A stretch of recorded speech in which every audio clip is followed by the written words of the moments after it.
Jackie Lovesey, an unforgettable odyssey brimming with witches, ancient secrets, dark deeds, and magical adventures.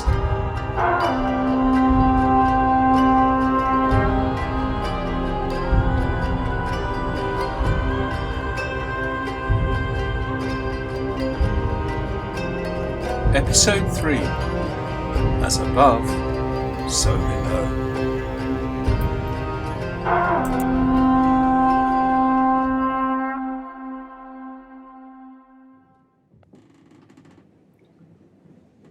As they drifted on the boat, in sudden darkness, a witch hissed at Algarin, fear in her eyes. "What magic is this that can bring back the night?" Algarin looked to the horizon, slowly beginning to smile. "The magic of our new home," she replied, pointing to a thin black line in the distance. "Land, sisters, I see land." The others looked out, excitedly jabbering and pointing. "To oars," she ordered. "There lies our home." Witches and familiars once again set to, hauling the boat through the chopping swell, cheering each stroke despite their exhaustion. Utard steering at the back, concern now beginning to spread over her face. "What's wrong?" Algarin called over. "The boat is turning. I can't stop it. It's going its own way." Algarin looked towards the land, an awful panic rising. It had quite gone. She ordered everyone to stop rowing, keenly scouring the horizon. Utard joined her. It splurked. "We've just been going in circles." "Groidel shaman!" Oigerin cursed, following the swaying wooden wand of her mother's figurehead, willing it to settle and point in one direction. "Show me, Mappa," she whispered. "We've come so far. Don't let it end here." Slowly, the arm began to move, the heavy wet wood creaking, the wand inching up into the clear night sky.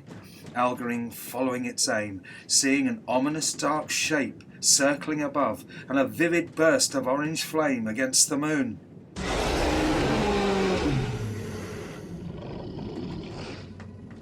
"Dragon!" she cried, as witches immediately readied their wand. "And it's vast!" A young witch, keen to impress, grabbed her broom and set off into the night. "She'll stroff!" Utard cried, watching the dragon twist in the air, then plunge towards the lone figure. "No," Algarin replied, admiring the young witch for her courage and skill in the air. "She's leading it to us. Ready the ropes!" The witch dived and flew just above the boat. Although fast, she was no match for the enormous beast, who let out a powerful jet of flame, scorching her robes. "On the next pass, throw the ropes," Algarin ordered. "Nobody vroosh. We need this dragon, sisters, more than any of you know." The brave witch turned, this time diving even lower, Algarin guiding her closer, the huge dragon roaring as it gained, the sea churning with the wind of its vast wings. "Now!" Algarin yelled. A dozen ropes were hurled to the witch, who caught one and expertly looped it around the twisting tail. The dragon roared, turned its head, but didn't let out more flame, no matter how easily it could have apparently stroffed the little witch. It was a magnificent moment, the importance of which didn't escape Algarin. "To brooms!" she ordered. "You know what to do. Lash the beast!" Other witches quickly took to the sky as their familiars hauled ropes from the sea to fling them back out and as high as they could, the boat beginning to dangerously spin in the foaming water as the dragon slowly became lashed, its enormous feet and claws harnessed by the many witches circling all around it. Utard watched from underneath. "Why does it not stroff us? It could do so with just one breath." "Because," Algarin smiled, gripping tightly onto the sides as the whole boat was suddenly lifted out of the water. "We are rising above, Utard. We are being Zorkly." She started to laugh as the boat rose high into the sky, the dragon's huge wings slowly flying them gracefully in quite the strangest airborne caravan. Dragon, boat, and triumphant outriding witches cheering on their brooms. "It's the magical moment, Utard. The moment the League of Lick-Curving Witchery finally became Zorkly! Utard too smiled, looking up in awe at the magnificent beast above them. "Land!" one of the outriding witches suddenly cried, pointing with her wand.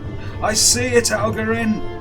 Algarin looked at the welcoming landmass moving closer with each reaffirming flap of the dragon's wings. Relief flooded over her. Was it really possible, or just another trick of the seas? "It's taking us to the Majickal Lands!" Utard laughed. "No," Algarin replied. "She is taking us home. Our new home." "She? Of course," Algarin frowned. "You think a male creature could ever be this Zorkly?" Utard leant against the side of the boat, holding her hand out to the breeze, feeling it flow through her open claws. Everything finally felt right. A destiny foretold now happening, a new beginning rising from the icy seas after their long and perilous journey. Briefly she thought of the others they'd left behind in the Howling Lands, friends she'd known that would now be facing the worst of all winters. She turned to Algarin, who seemed to have read her thoughts. "They were never chosen, Utard. Whatever the runes have in store for them was never part of our destiny." "You believe in the Ravenstones now?" Utard asked. "The same witch who cursed them and threw them into the sea?" But Algarin said nothing, noticing a single stone still lying on the deck, etched with a star pattern on its surface. Somehow she'd missed it when she'd thrown the others, yet now recognised it immediately, hearing her mother's words when she'd explained its meaning. "The star, Algarin, signifier of the great now, that has been deemed the moment for reaching your dreams." Algarin looked beyond the dragon into the night sky. It had never seemed more beautiful or more magical. A sense of peace engulfed her, yet with it also a creeping unease. What if the magical lands weren't quite so magical after all?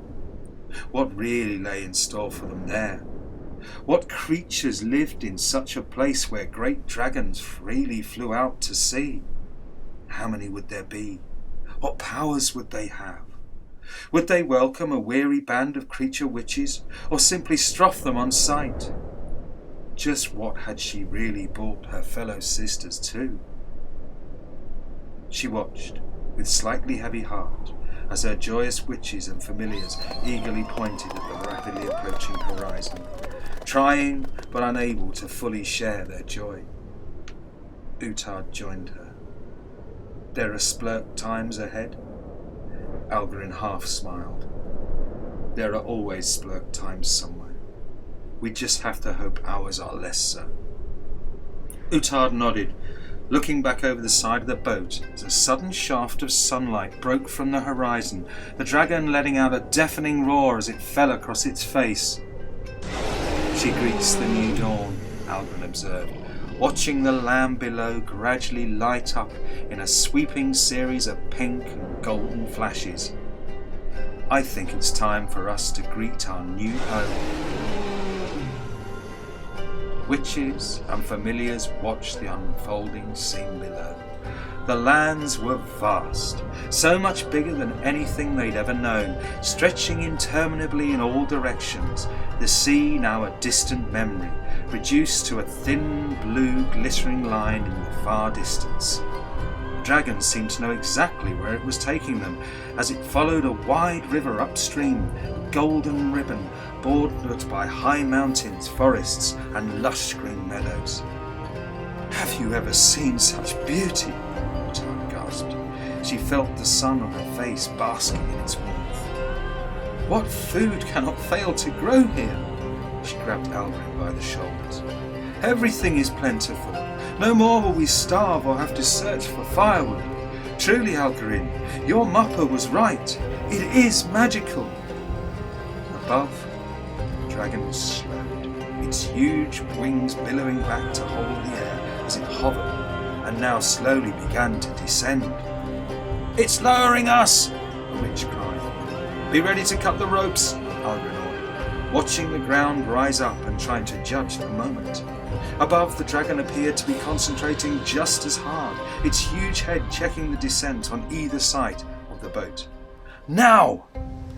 The witches cut the ropes, the large hull bumping the last few inches onto the soft earth. The dragon let out one final fiery blast before it turned and headed back up into the morning sky. In moments, it was just a small flying dot, silhouetted against the sun.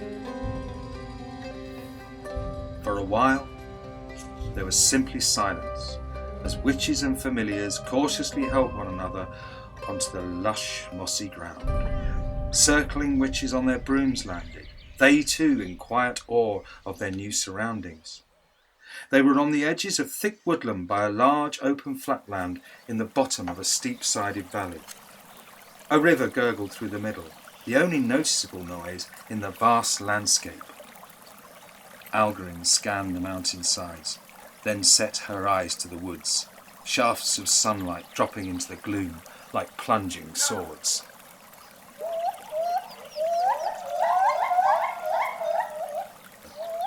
Wherever it is, wherever they are, they're watching. You sure? I see nothing. Algrin withdrew her wand and sent a screaming blue vroosha into the trees, startling a group of birds up into the sky. Further back, other creatures could now be heard calling to one another with peculiar, strange new cries echoing deep in the gloom. We must stroff them, a nearby witch urged, readying her wand. No, Algrin replied. If they meant to harm us, they would have done so by now. She addressed the others. Sisters and familiars of the League of Lig-Curving Witchery, we have travelled far to find these lands. But they are not our lands. They belong to those that watch us. We do not know their strength or numbers. If they come too close, roosh above their heads and below their feet. Do not hit them. Show no fear, instead mercy. None must stroff, for we do not know what allies we will need in such a ganticus new home.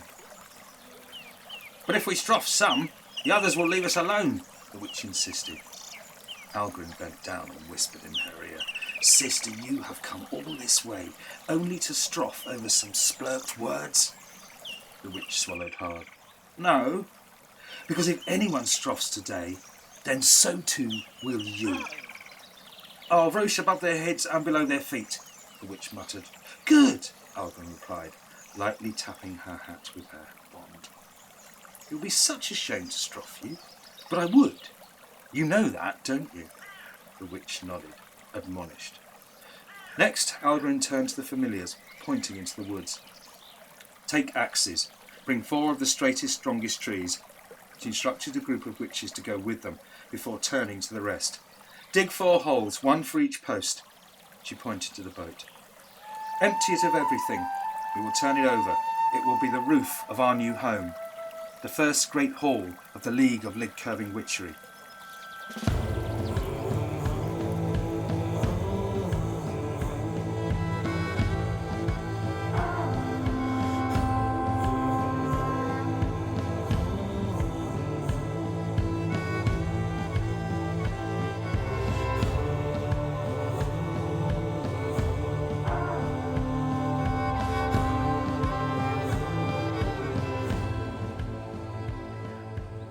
Everyone set to, the sound of axes in the forest mixing with digging.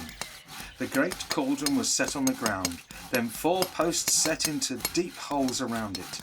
Familiars hooked ropes and slowly hauled the heavy hull to the ground, gently turning and setting it in place on the 4 posts. As Algrin issued the orders, she also watched the edge of the woods and steep mountain sides. Occasionally, she glimpsed strange creatures. Some had horns. Others looked 3 times her size. Some were clothes, but others simply had fur. But all silently watched every move the witches made. When will they come for us? Utad asked, as she returned with familiars loaded with firewood. I hear them in the woods. At night? Is that when they'll stroff us? Tend to the walls, Algrin instructed. They must be built before sundown. She looked over at the half-completed hall, the wooden wand on the inverted figurehead now pointing down over the entrance as if guarding their new home. My muppa will keep us safe. That night, as familiars returned with foraged food, the tired witches gratefully feasted around the huge cauldron in their new hall. Algarin deliberately left the heavy doors open for any interested eyes to freely see inside.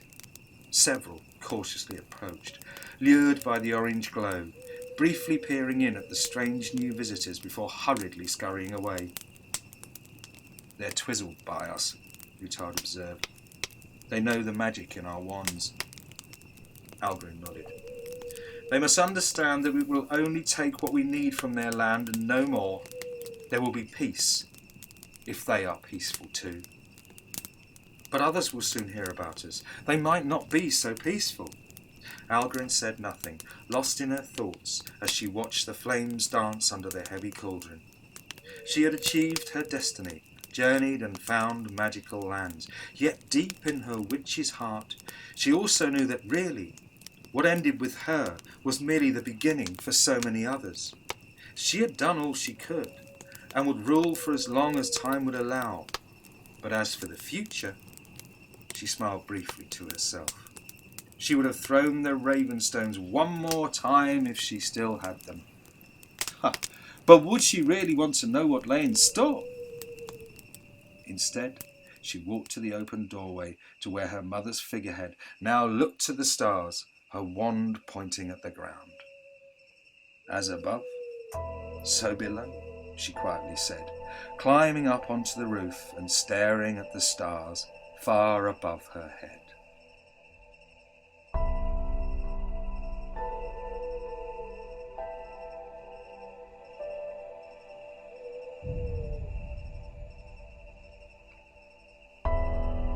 In the woods beyond, small eyes glowed in the darkness.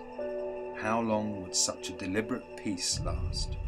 What splurt creatures would one day emerge to investigate further? What would become of, and how would history ever remember the once humble origins of the League of Lidcurving Witchery?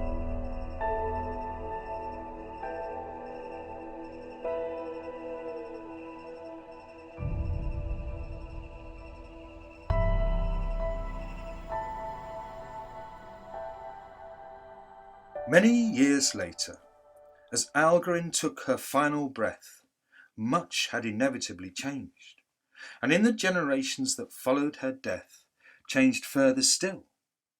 The once tiny encampment by the river had grown spectacularly. The great hall of the original travellers abandoned and largely forgotten as a thriving trading town grew up all around it. Over time, just as Algarin had suspected, creatures of all kinds had arrived, easily outnumbering the witches, claiming the land for themselves and calling it Trasgar. Yet perhaps most importantly, no blood had been spilt in its slow occupation, no lives lost. During Algarin's rule, witches' wands had never been vrooshed in anger.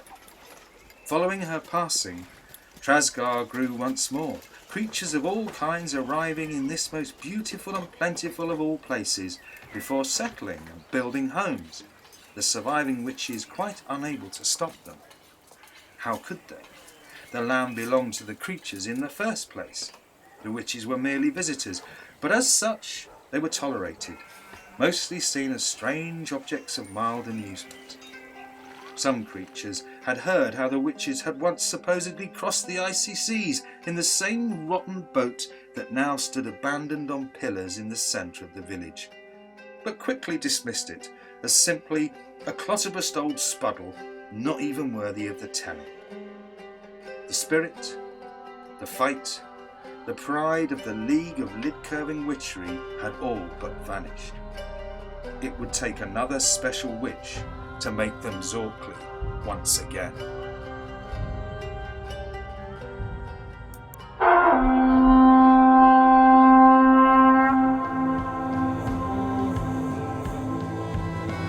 You have been listening to The League of Lidcurving Witchery by Phil and Jackie Lovesey, a adapted for your audio enjoyment by Ursula Grifthalf and Stoltz and Phil Lovesey, who would like to point out that no creature witches were harmed during the making of this Magicast. For more information about creature witches, the League, Matlock the Hare and the Magical Dales, simply visit www.matlockthehare.com.